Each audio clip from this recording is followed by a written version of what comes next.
Hello yogis, welcome back to my channel. Today's pincha flow, we're actually going to start on our bellies. We're going to take our elbows bent out to the sides, our hands stacked one on top of the other, tops of the feet resting on the mat, and forehead resting on top of your hands. As you settle down, pay close attention to where your inhale goes and focus it on the belly. Draw your attention to how your belly presses into the mat as you draw in a large inhale through the nose, and then as your belly empties, exhaling through the nose. This is known as the crocodile breath. Large inhales and exhales, focusing on belly expansion, pressing into your mat. Stay here focusing on this breath for a few moments.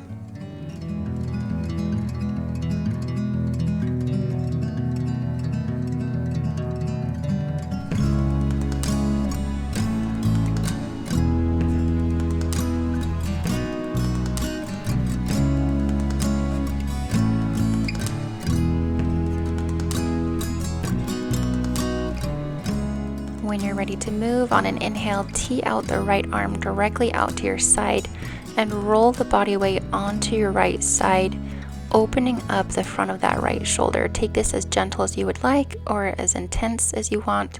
You can always increase the stretch by taking the left leg, plant it behind you, and opening up the left arm as well, leaving the right ear on the mat.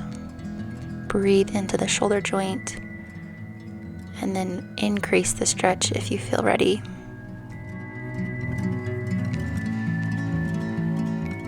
Gently roll back onto the belly and take the other side, left arm out to the side and rolling the body weight onto the left side. Taking the same variation you did on the other side, or maybe changing it up if this shoulder feels different, more or less open, just listening to your body.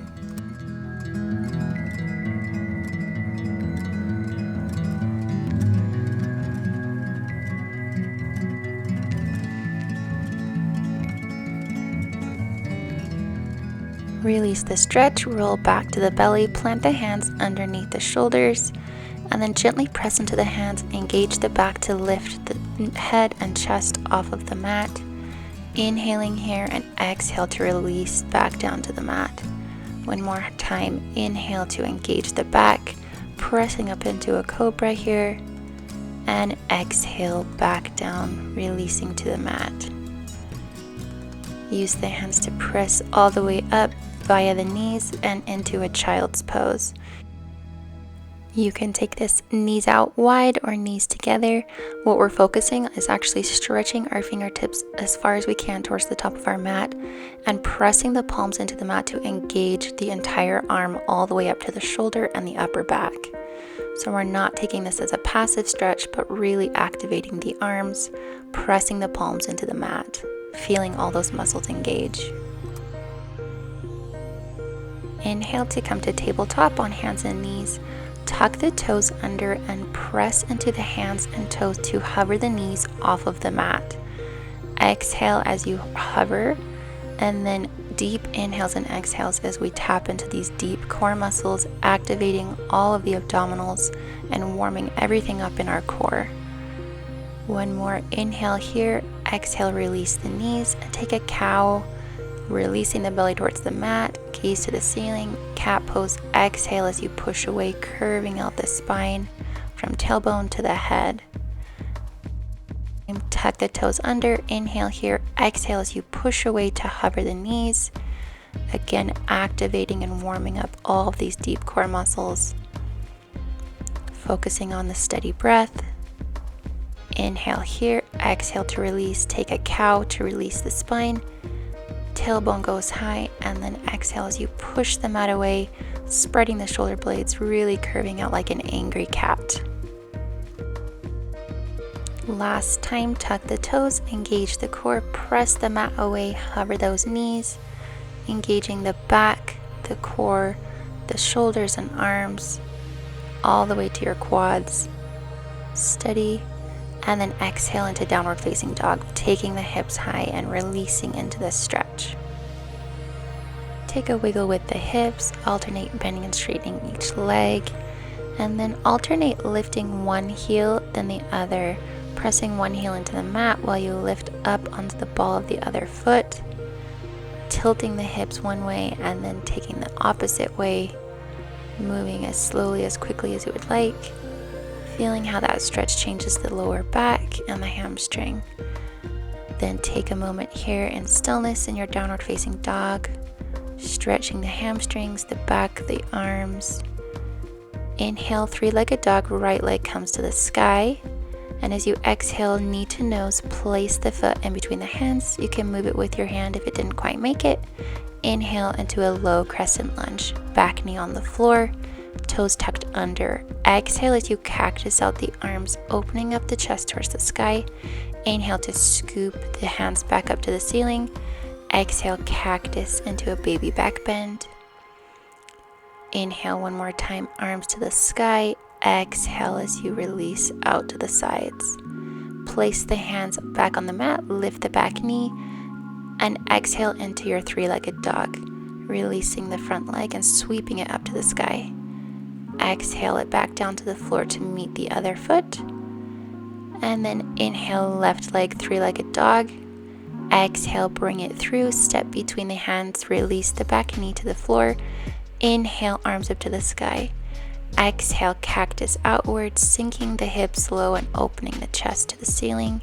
Inhale, arms rise up. Exhale, cactus outward with the elbows. Inhale one more time, hands to the sky, gaze follows the hands, and you exhale, cactusing out to the sides. Plant the hands beside the foot, lift the back knee and the front foot, sweeping the left leg high, and then exhale it back down to the mat.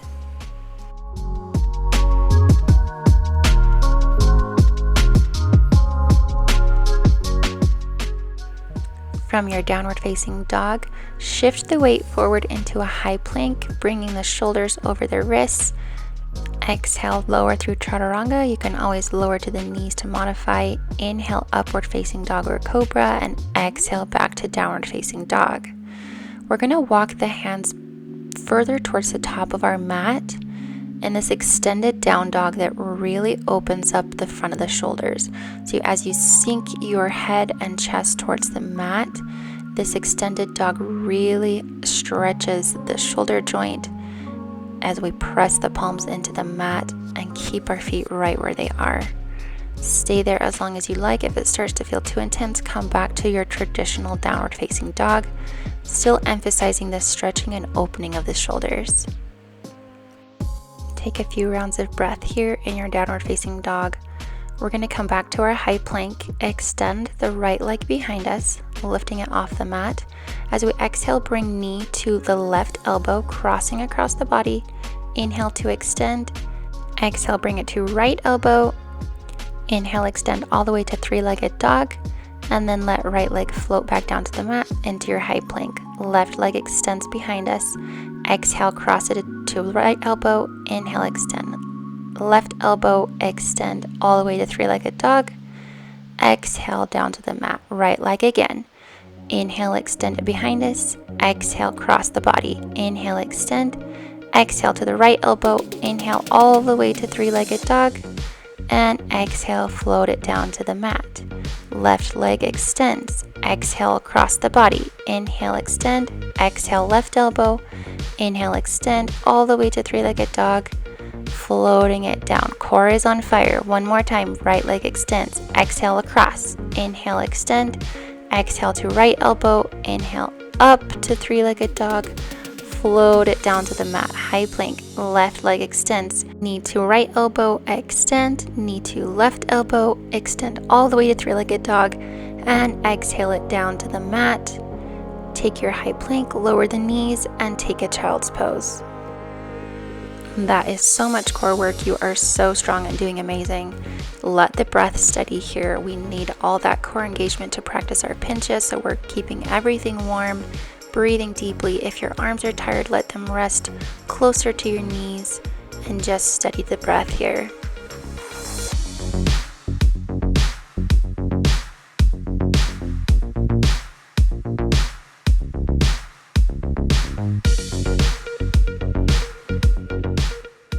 When you're ready, go ahead and sit back up tall and come up to the knees. Take a big giant step with the right foot to the top of the mat and sink the hips low into a low lunge position, leaving the left knee on the floor. Hands to come to the mat. If it feels too far away, take a couple of blocks or thick books to help you reach the floor.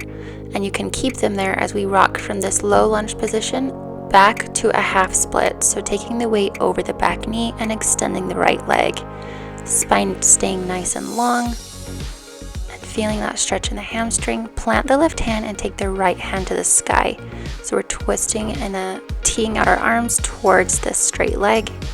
Gaze to come to the ceiling if you feel balanced. And exhale the hand back down.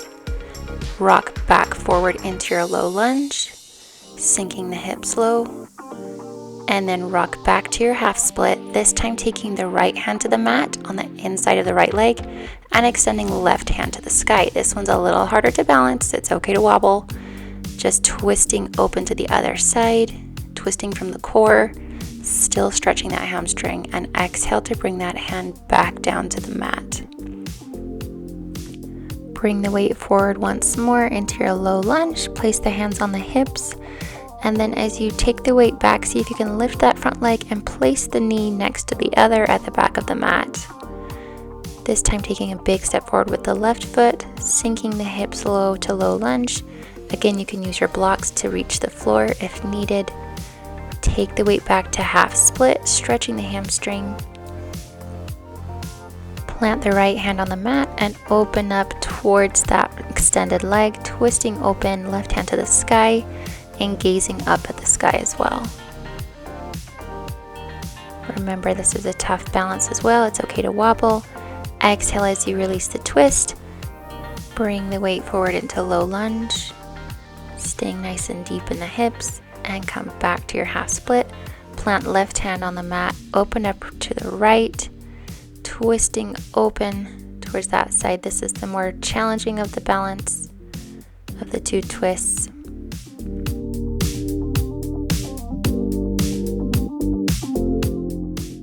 Gaze up at the hand if you can, and then as you exhale, release the twist, bring both hands to the mat.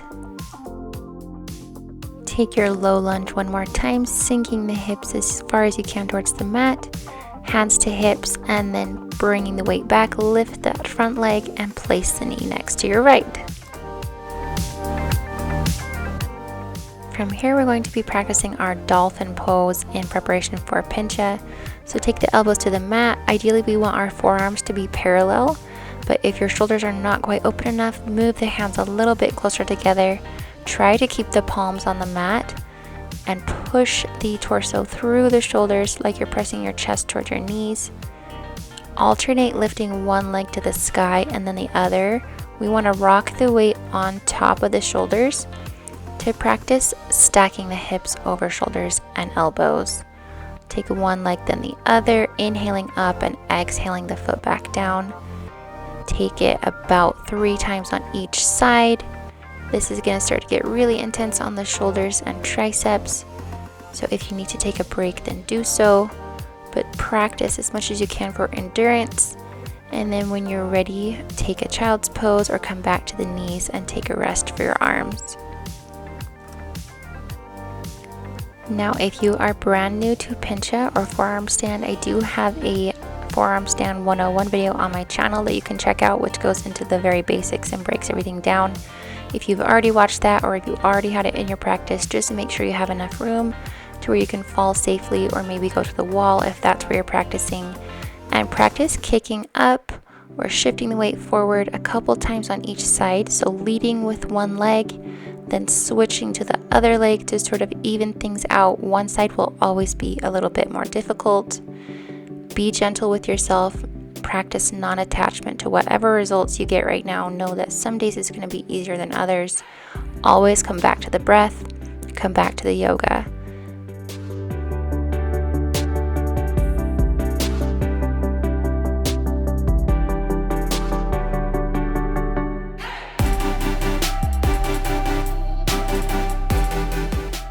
Do find your balance. Remember, we're trying to engage that core while we're upside down. That's why we did all that abdominal work. And when your arms get tired, take a rest. As you rest, practice taking long inhales and exhales. As we go upside down, our heart rate tends to increase and we tend to get really shallow with our breath.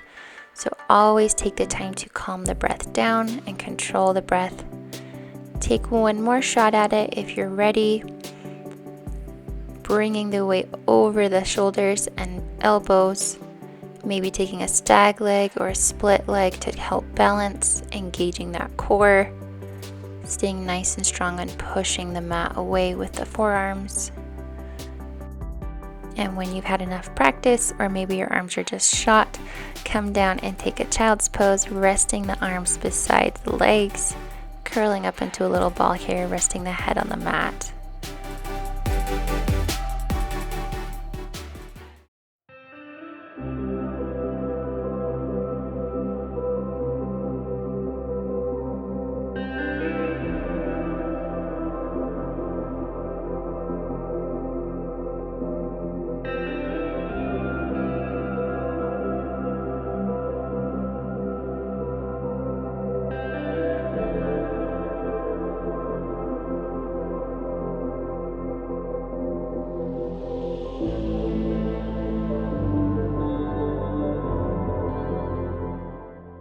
When you're ready and not a moment before, take an inhale as you sit up tall, take a big shoulder roll, interlace the fingers behind the low back and push the fist towards the floor, puffing up the chest, taking the gaze to the ceiling, opening up and stretching the chest one last time. Deep inhale and exhale here. And then take the weight forward. We're going to come back into our bellies, back to the crocodile breath that we did right at the beginning. So head resting on the hands, elbows out wide. Tops of the feet can come to outwards now, so you can open up the hips. Resting the belly and letting the breath come back to its natural rhythm. Feeling that inhale press against the mat and the heart rate calm. This pranayama or breathing practice of crocodile breath is very grounding and centering. Practicing it at the beginning of this class helped to draw all that energy into our center, into our core to help with our inversion practice. And now as we do this at the end of our practice, it draws us and grounds us back down to the earth.